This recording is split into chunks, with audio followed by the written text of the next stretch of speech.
Olá, pessoal. Meu nome é Fernanda Prata, eu sou professora de Direito Tributário e hoje nós vamos abordar as principais peças processuais cobradas na segunda etapa do exame da Ordem dos Advogados do Brasil em Direito Tributário.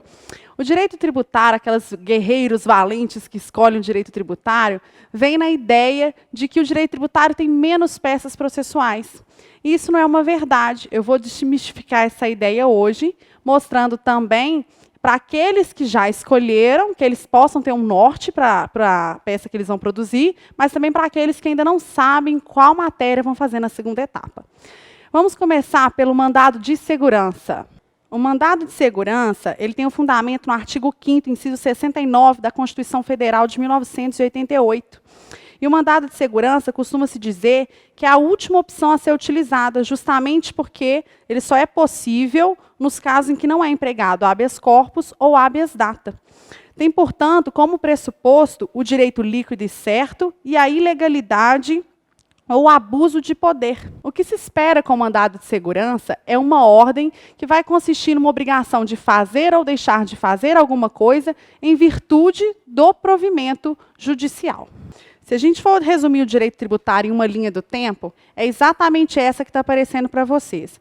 Nós temos o fato gerador. Com o fato gerador nasce uma obrigação tributária. E essa obrigação tributária ela precisa ser liquidada através de um ato administrativo chamado lançamento, que, por sua vez, vai constituir o crédito tributário.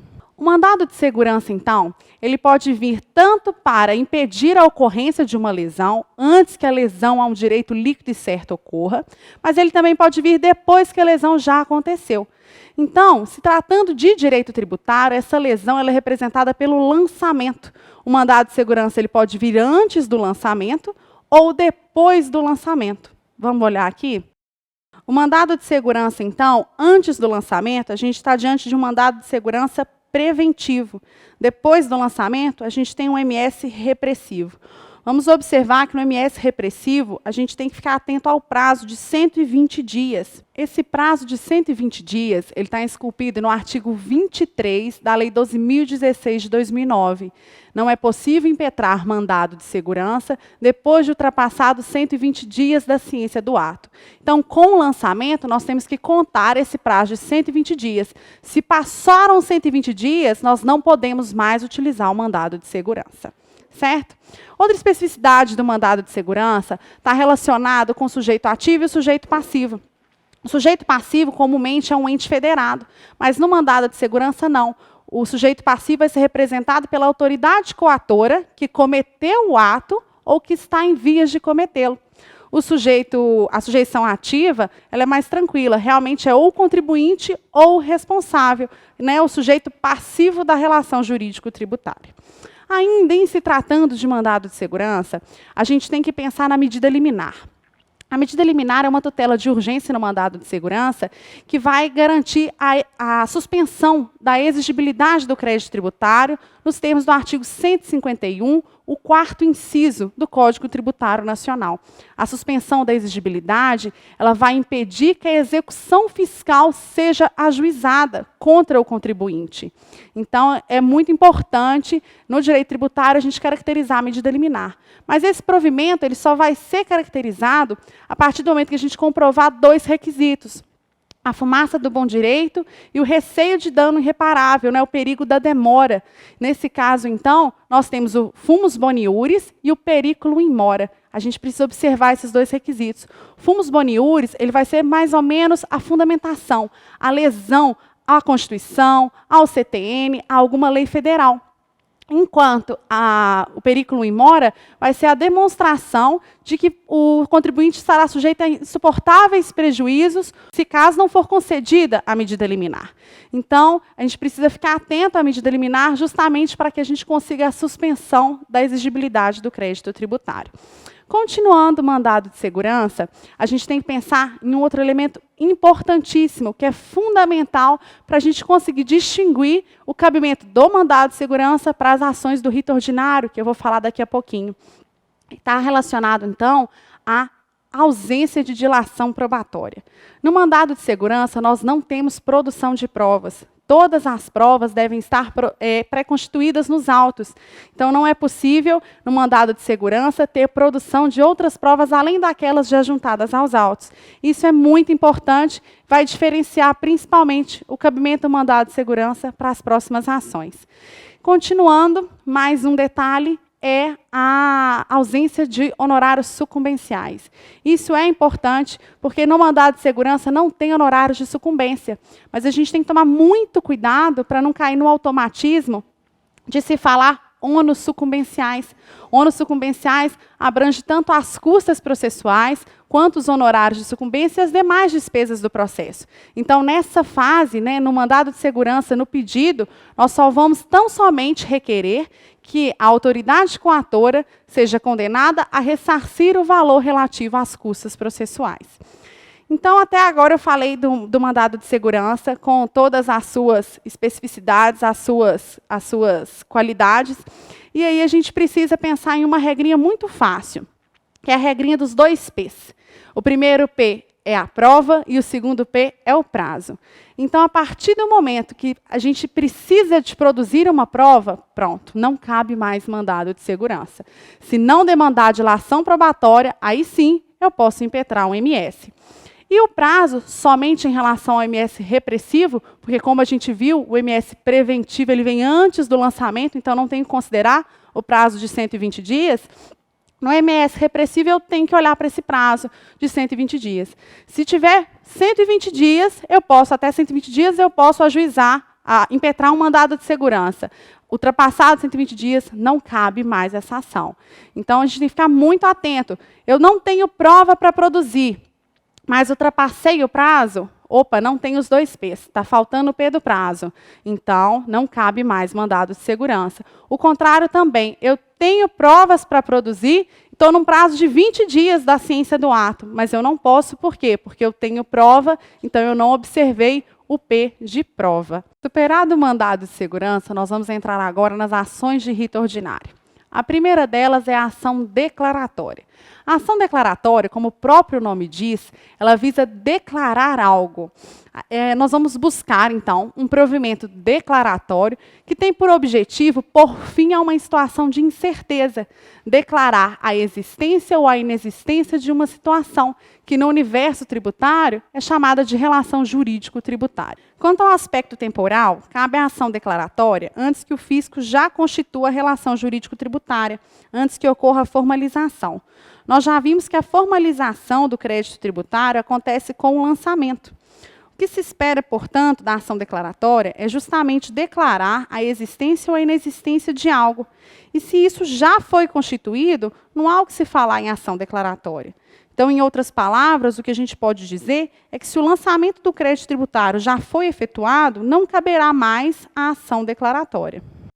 Quanto ao pedido de antecipação dos efeitos da tutela, ele tem uma equivalência à medida liminar no mandado de segurança, porque nos termos do artigo 151 do Código Tributário Nacional, o deferimento da antecipação dos efeitos da tutela também vai suspender a exigibilidade do crédito tributário e, consequentemente, impedir que contra o sujeito passivo seja ajuizada uma execução fiscal. Então, para que se tenha a antecipação dos efeitos da tutela, nós temos que observar algumas questões. A primeira delas, a verossimilhança das alegações, que vai estar relacionada com a fundamentação, com a violação à Constituição, com a violação ao CTN, a alguma lei federal. E também o receio de dano irreparável de difícil reparação, que normalmente vai ser demonstrado com os prejuízos que o contribuinte pode sofrer com o lançamento, acaso o lançamento venha a acontecer. Lembrando sempre que a ação declaratória ela vem antes do lançamento. Quanto ao perigo de irreversibilidade da medida, em direito tributário a gente não tem ele caracterizado, justamente porque contra a Fazenda Pública, a favor da Fazenda Pública, quer dizer, nós temos a lei de execução fiscal e a qualquer momento ela pode ajuizar a execução fiscal. Então não tem o perigo de irreversibilidade. Ao contrário do mandado de segurança, a ação de rito ordinário, e agora nós estamos falando da ação declaratória, ela comporta uma ampla dilação probatória. Então, na ação declaratória, nós podemos produzir todas as provas que forem necessárias e não somente aquelas que já vierem nos autos. E também, na ação declaratória, aparecem os honorários de sucumbência. Fazendo um paralelo, então, da ação declaratória, a gente consegue puxar para o MS preventivo. Quando não for cabível o MS preventivo, cabe ação declaratória, porque ambos eles estão antes do lançamento. Então, vamos pensar, quando que não cabe mandado de segurança preventivo? Quando eu tiver provas a produzir. Então, se eu tenho provas para produzir, eu vou utilizar a ação declaratória. Em sequência às ações de rito ordinário, nós temos a ação anulatória. A ação anulatória, pelo próprio nome também, ela quer anular algo que já está constituído. E como nós já estamos conversando, o que se constitui no direito tributário é o crédito tributário com o lançamento. Então, a ação anulatória, ela visa anular o lançamento. Vamos ver no slide. A gente pode dizer que a ação anulatória ela vai ser ajuizada posteriormente ao lançamento do crédito tributário, justamente pelo objetivo dela de anular aquilo que já foi constituído, aquela situação que já foi constituída. Em relação ao pedido de antecipação da tutela, é igualzinho que eu falei para a ação declaratória. O pedido de antecipação sendo deferido, ele vai suspender a exigibilidade do crédito tributário, mas aqui agora ele vai impedir a inscrição em dívida ativa e a execução fiscal. Então, a verossimilhança das alegações, a mesma questão da fundamentação, a violação à lei, ao direito, à Constituição. O receio de dano irreparável de difícil reparação são os prejuízos que o contribuinte pode sofrer com a inscrição em dívida ativa. Vamos pensar, pode impedir uma licitação, pode prejudicar a credibilidade dele perante eleitor, enfim. Então, nós temos várias situações em que a inscrição na dívida ativa pode impedir, trazer prejuízos para o contribuinte. O perigo de reversibilidade não existe, né, como eu afirmei, justamente pela existência da lei de execução fiscal, que permite à Fazenda Pública ajuizar a execução a qualquer momento. A ampla dilação probatória permanece, então isso também vai nos permitir fazer uma conexão da ação anulatória com o MS repressivo. Vamos analisar. A partir do momento em que não temos os dois P's no MS repressivo, ou faltaram deles, faltou o prazo, ultrapassou os 120 dias, ou eu tenho provas para produzir, a ação cabível imediatamente vai ser a ação anulatória. Então, se não for cabível MS repressivo, ou porque eu tenho provas para produzir, ou porque o prazo de 120 dias já foi ultrapassado, eu vou fazer valer a ação anulatória. A próxima peça processual são os embargos à execução fiscal. Ou seja, aqui nós já passamos para a fase de execução. Vamos analisar aqui a linha do tempo do direito tributário. Observa-se que a ocorrência do fato gerador, como a gente já tinha visto, nasce a obrigação tributária, liquidada através do lançamento desse ato administrativo, que vai constituir o crédito tributário. Uma vez formalizado o crédito tributário, a Fazenda Pública vai notificar o sujeito passivo para que ele pague o débito, em regra, num prazo de 30 dias. Não feito isso, ou seja, sem o pagamento do débito e nem apresentado recurso administrativo, o fisco vai ter em mãos um crédito vencido e não pago. Então, após esse inadimplemento do sujeito passivo, após esse prazo para o pagamento da dívida, nasce para o fisco o direito de cobrar esse débito. O primeiro passo que o fisco terá tendente, né, a cobrar esse referido crédito é a inscrição do débito em dívida ativa, que dará certeza, liquidez e exigibilidade ao referido crédito. Uma vez emitida a certidão de dívida ativa, já é possível ajuizar a execução fiscal. A lei que vai reger os embargos à execução é a Lei 6830 de 1980. Quanto à garantia da execução fiscal e o prazo para a oposição de embargos, nós temos que prestar atenção em alguns comandos que a legislação traz. Quanto à garantia, não podem ser opostos embargos sem que esteja garantida a execução fiscal.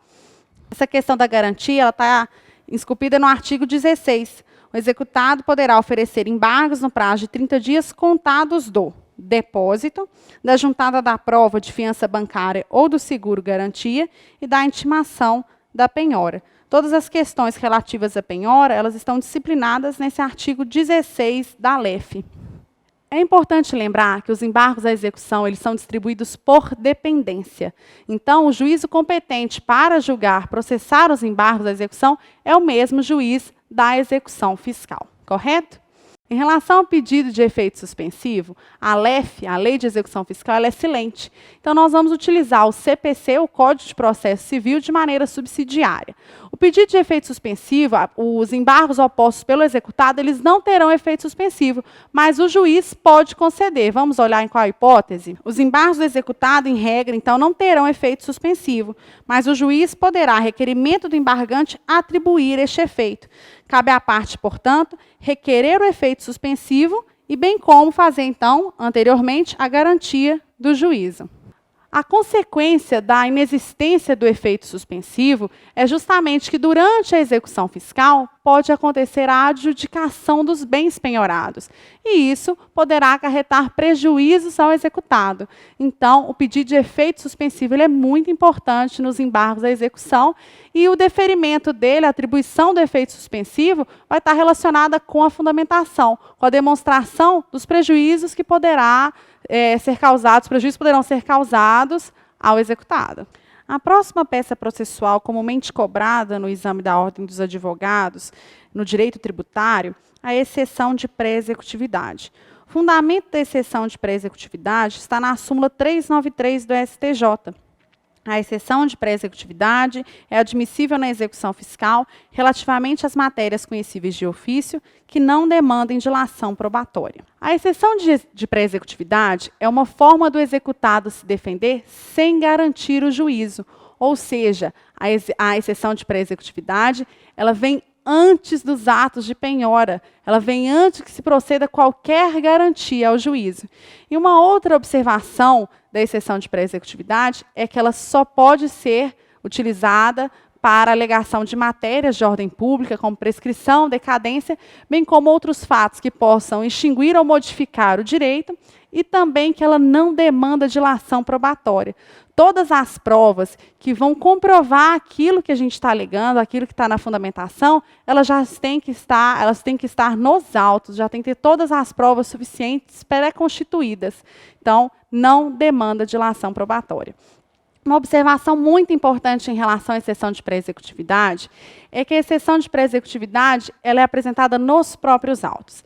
Nas duas últimas vezes que a OAB cobrou exceção de pré-executividade, era essa expressão nos próprios autos que permitiu o candidato distinguir, confirmar a escolha, o cabimento da exceção de pré-executividade, porque ela é uma peça utilizada nos próprios autos, ela não é distribuída por dependência, é mero protocolo.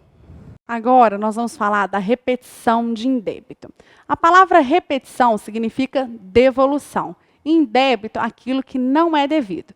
Então, o contribuinte poderá utilizar da repetição de indébito quando ele tiver adimplido o contributo que ele não deveria ter adimplido. E o fundamento dessa peça está justamente no fato de que a Fazenda Pública não pode ficar com aquilo que não é devido a ela, sobre pena de enriquecimento ilícito, enriquecimento sem causa. Então, a repetição de indébito ela é utilizada nesses casos. O prazo para a repetição de indébito é um prazo de 5 anos. Esse prazo de 5 anos ele é contado da extinção do crédito tributário. Mas, em relação a essa extinção do crédito, algumas observações também são importantes. Em se tratando de tributo sujeito ao lançamento de ofício ou por declaração, não tem qualquer ressalva, porque o pagamento tem um condão de extinguir o crédito tributário. Então, esses 5 anos são contados do pagamento. Em relação aos tributos sujeitos ao lançamento por homologação, havia uma discussão enquanto ainda prevalecia a tese, a famosa tese dos 5+5. Mas com a exclusão dessa tese, com a não adoção dessa tese, os problemas em relação aos tributos sujeitos ao lançamento por homologação acabaram.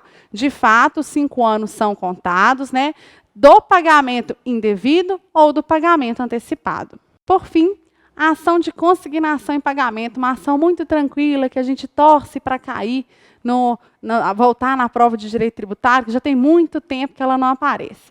A ação de consignação em pagamento, ela encontra respaldo no artigo 164 do CTN. A gente pode observar que as hipóteses previstas nos incisos 1 e 2 referem-se à mora do sujeito ativo em receber o tributo, que injustificadamente recusa a receber o pagamento. E o inciso 3º, o mais corriqueiro, ocorre quando há mais de um sujeito ativo cobrando tributo idêntico sobre o mesmo fato gerador.